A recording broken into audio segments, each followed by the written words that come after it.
raconté comme s'il avait lui-même offert l'Holocauste. Mais s'y faisait défaut une unique étincelle de l'âme dans une de leurs parties, qui sont l'œuvre, les paroles et la pensée, elle sera contrainte à subir la révolution, jusqu'à ce qu'elle ait accompli toute chose. Aussi bien celui qui n'aura pas étudié la loi suivant ou le sens littéral, ou sens allégorique, ou anagogique ou mystique ou kabbalistique, lesquels sens sont contenus dans le vocalisme. Celui-là sera forcé de revenir jusqu'à ce qu'il ait tout compris suivant chacun de ses sens, chacun du moins pour la partie qu'il peut s'assimiler comme connaissance de sa racine, c'est cette partie qui lui a été donnée sur le mont Sinaï. Ainsi qu'on le sait bien, ce que nous venons de dire nous permettra de répondre à beaucoup de questions et à beaucoup de doutes. Nous voyons en effet beaucoup de justes d'un degré assez peu élevé comparativement à d'autres hommes qui pratiquent la justice, cependant calmes et sereins attendre avec joie la vie future. D'autre part on voit des justes, très haut placés, comme notre Moïse, la paix soit avec lui, dont il est dit dans les suppléments du Zohar,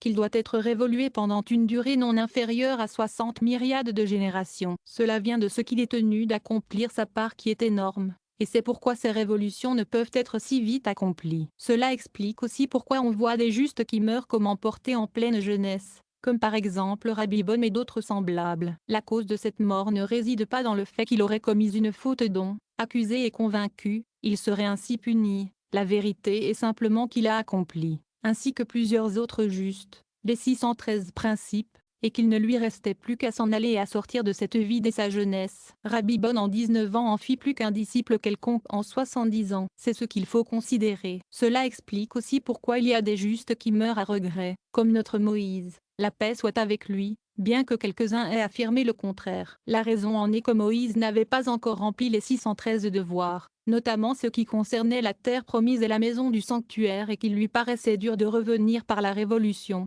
ce qui lui était pourtant imposé. De là le regret qu'il eut sans doute de mourir. Mais les justes qui ont accompli l'intégralité du devoir ne peuvent que se réjouir de la mort. C'est ce qui est dit de Daniel 13, verset 13. Va à ta faim et repose. Il n'aurait pas besoin en effet de se soumettre à une révolution ultérieure. Voilà pourquoi aussi la rédemption est si longue à venir. C'est qu'il faut une infinité de révolutions pour qu'une étincelle quelconque accomplisse entièrement les 613 préceptes, avec toutes les espèces dont nous avons parlé. Et cela fait comprendre aussi ce qui est dit, dans la Guémara, d'un certain rabbin qui répondit à l'interrogation suivante. Quel est le précepte que ton père observe le plus? Le précepte des franges. On voit en effet certains sages qui observent plutôt certains préceptes que certains autres. Quand nos sages vénérés ont agité la question de savoir s'il fallait observer de la même manière les devoirs légers et les devoirs graves, ils lui ont donné cette réponse. Les sages seuls ont pu savoir ce qui leur a manqué, et ils n'observent point dans la même mesure les préceptes qu'ils ont déjà observés dans les révolutions précédentes. Cela, toutefois,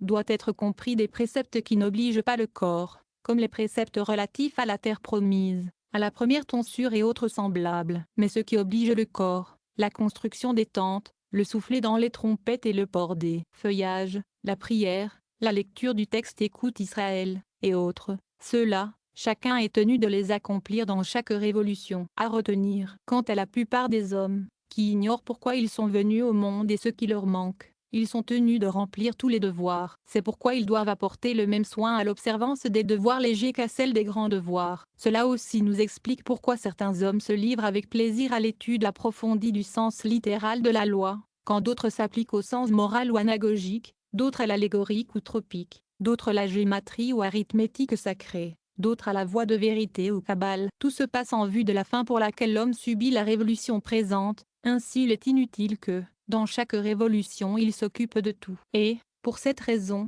on peut se rendre compte des difficultés et des doutes que soulève la question de connaître les besognes et les révolutions des hommes. Maintenant que voici exposée la raison des racines des âmes, et le devoir d'accomplir, de cette façon les 613 préceptes, qui incombent à chacune des étincelles. Considérons que l'homme a le plus grand besoin de connaître la racine de son âme et sa provenance. On l'en avertit dans le Zohar au Cantique des Cantiques 1.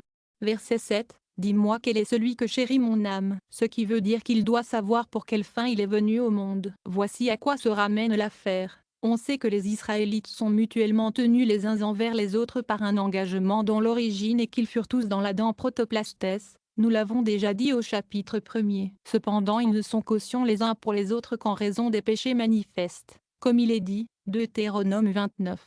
Verset 29. Et maintenant ces secrets sont manifestes pour nous et pour nos fils. Ils ne sont donc responsables les uns des autres que dans le cas où pouvant empêcher le mal, ils auraient négligé de le faire. Mais il y a aussi des raisons d'une nature plus particulière et plus intérieure. C'est que tous ceux qui proviennent d'une même racine sont responsables, solidaires les uns des autres, chacun en particulier, si bien que chacun est passible de la peine générale, et soumis à la révolution, comme nous l'expliquerons par la suite. Il n'en est pas de même pour ceux qui proviennent de racines différentes. Si quelqu'un se souille d'un péché et qu'un homme pouvant l'en empêcher ne l'a pas fait, ce dernier n'est puni que dans la vie présente et n'est pas tenu de revenir par voie de révolution ou d'imprégnation, comme nous l'exposerons plus tard. Donc les 613 étincelles des âmes contenues dans une racine faisant partie des 70 petites racines que l'on trouve dans chaque membre de l'Adam Protoplastes, comme nous l'avons dit au chapitre 3.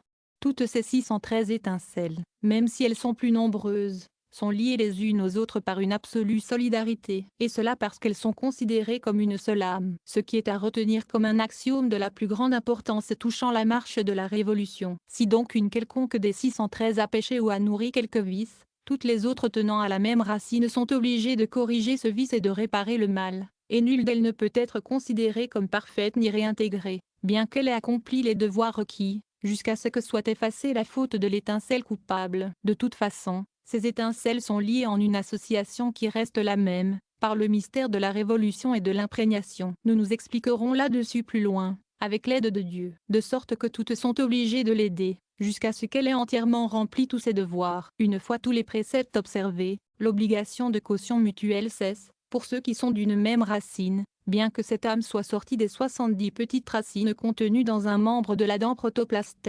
Ensuite, il faut savoir que parmi ces 613 étincelles, les unes sont plus que les autres voisines et parentes, et une plus parente peut s'embryonner dans celle-ci ou celle-là, ou accomplir une révolution pour pouvoir l'aider, ce que nous étudierons dans le chapitre 5, avec l'aide de Dieu. Il reste entendu que ces 613 étincelles sont une seule âme qui, par le péché d'Adam ou les fautes de l'homme lui-même, ont été dispersées comme un rocher que l'on briserait à coups de marteau en 613 particules, ou plus. Jérémie 23, verset 29. Cela fera comprendre ce que disent les kabbalistes, qu'une d'elles peut venir dans une autre par révolution, bien qu'il paraisse absurde qu'un homme parfait soit forcé de revenir, surtout lorsqu'il s'agit d'accomplir une révolution dans un homme beaucoup plus vil qu'il n'avait été précédemment. Cela est pourtant, à cause de la responsabilité mutuelle des 613 étincelles, et parce qu'elles sont de la même racine. Parfois une excellente étincelle révolue en une étincelle quelconque, voire tout à fait inférieure, parce qu'elle lui est liée par manière de caution, comme étant de même racine, et que sa tâche est de l'aider et de la perfectionner. Il faut noter que chacune des 613 étincelles ou des particules en plus grand nombre qui proviennent de la même racine, porte toute son nom. Chaque racine contient en partie des disciples de sages d'une plus ou moins grande science, des observateurs des préceptes, et en partie aussi des intelligences grossières, gens de basse classe et impies. Il en est ainsi de l'arbre où, en plus du fruit, on trouve du bois, des branches, des feuilles et aussi des écorces, le tout ensemble constituant une âme. Il est nécessaire que, dans chaque racine, on trouve 613 étincelles, constituant le système d'une âme, suivant le mystère des 248 et des 365 vaisseaux qui la concernent, et que tous soient des disciples des sages de façon que le nombre des savants ne puisse pas être inférieur à 613. Quant au reste des membres, ils sont comparables au bois, branches et feuilles de l'arbre, ce sont des pères de famille et des gens du peuple. La somme se réduit à ceci, que, dans chaque racine, on ne doit trouver, en guise de fruits, que les disciples des sages, et que leur nombre certain doit être de 613, cela dans la psyché, l'âme inférieure ou le néphesh. Il faut qu'on en trouve 613 autres dans l'esprit et autant dans le mental, et ainsi en s'avançant à travers chacun des systèmes, émanatifs, créatifs, formatifs, factifs. Voir chapitre 2. Tout ceci est à noter et très important à retenir, si l'on veut éviter toute confusion dans l'étude. La raison en est que, dans chaque racine, la personne est représentée tout entière et constituée des 613 membres, ainsi qu'il y a une très grande différence entre ces racines, dont les unes se rattachent à la tête, les autres aux pieds. Ainsi en est-il des différentes étincelles de la même racine, ce dont il ne faut pas s'étonner, puisque les impies et les autres peuples sont sortis de l'Adam Protoplastes aussi bien que Noé, Abraham, Isaac et leurs pareils, ce qui semble à peine possible. Mais la difficulté disparaît par ce fait que cette âme ou une autre se compose de 248 membres dans chacun desquels il y a de la chair, de la moelle, de la peau, du poil et parfois des ongles. Quiconque se rattache à la moelle intérieure est très supérieur, et la hiérarchie va diminuant jusqu'aux poils et aux ongles qui sont comme les écorces de ce membre. Il n'y a donc point à s'étonner d'entendre dire que,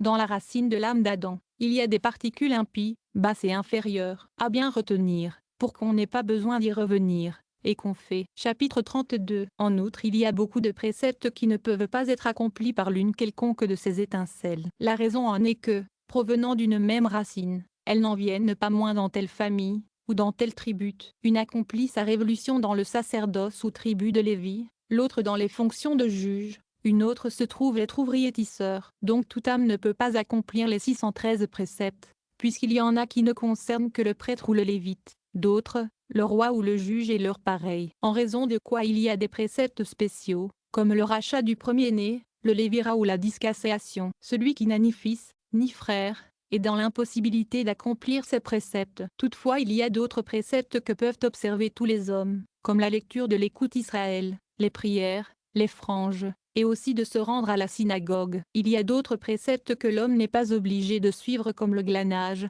le coin du champ, les prémices de la tonte auxquelles sont obligés tous ceux qui possèdent un champ ou des brebis. S'il est moindre, il est libre. Il y a enfin des préceptes qui ne concernent que le temple, comme les sacrifices et autres cérémonies. Disons maintenant en quoi consiste la nature de chacun de ces devoirs. En ce qui regarde les devoirs qu'un homme peut accomplir, par exemple pour l'achat d'un champ et le paiement de la dîme, et ce Torah, il sera tenu, s'il ne les accomplit pas, à une révolution pour les remplir dans toute leur étendue. Pour les devoirs qui ont trait au temple, et qu'on ne peut remplir par défaut d'occasion, tels que le rachat du fils, le lévira, la discasséation, il y a lieu de considérer que si une occasion s'offre de les remplir et que l'homme ne saisit pas cette occasion, il se trouve dans la condition de quelqu'un qui n'aurait pas accompli les devoirs que tous peuvent remplir, et par conséquent il est obligé au retour évolutionnel pour en accomplir l'observance. Mais si l'occasion lui a manqué, il lui suffit de pénétrer par le mystère de l'embryonat dans un homme vivant qui soit de sa racine et obligé à ses devoirs parfaits de révolution,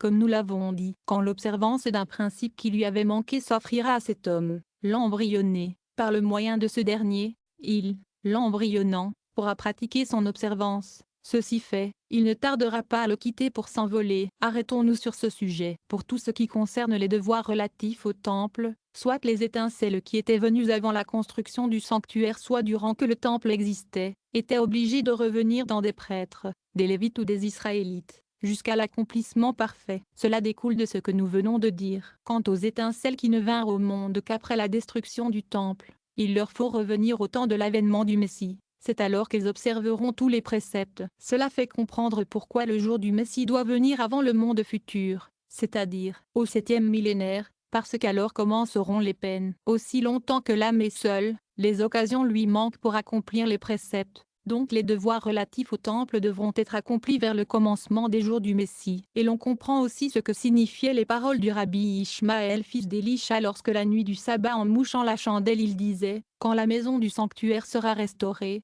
j'offrirai un sacrifice pour mon péché. Cela nous suffira et qu'on le retienne. » Chapitre 5. Nous avons assez démontré, dans le chapitre précédent, que toutes les âmes sont soumises à un mélange de bien et de mal et qu'elles viennent au monde pour se refaire en séparant le bien du mal, et que les unes viennent au monde par le mystère de la révolution, les autres par le mystère de l'embryonat. Il nous faut maintenant dire ce que sont proprement la révolution et l'embryonat. La révolution que l'on appelle Gilgul est le cas où, lorsqu'un enfant sort du sein de sa mère, une certaine âme entre en lui. Cette âme est obligée de supporter toutes les douleurs et toutes les misères qui affligeront ce corps, par le fait duquel elle entre dans l'aura du monde jusqu'à sa mort, et sans avoir le pouvoir de s'en séparer avant le dernier jour. L'embryonat ou hibour est le cas où une âme vient au monde dans un homme déjà né dans ce monde et adulte. Quand une âme autre entre dans un homme semblable, cela ressemble au fait d'entrer dans une femme qui porte un embryon dans son ventre, et voilà pourquoi on a donné à cet acte le nom d'embryonat. C'est suivant le même mode une nouvelle fécondation qui se passe dans l'homme adulte, qui reçoit une nouvelle âme en plus de son âme radicale. Et il ne peut arriver qu'une âme s'embryonne par ce mystère dans quiconque n'est pas encore âgé de plus de 13 ans, c'est-à-dire de 13 ans et un jour,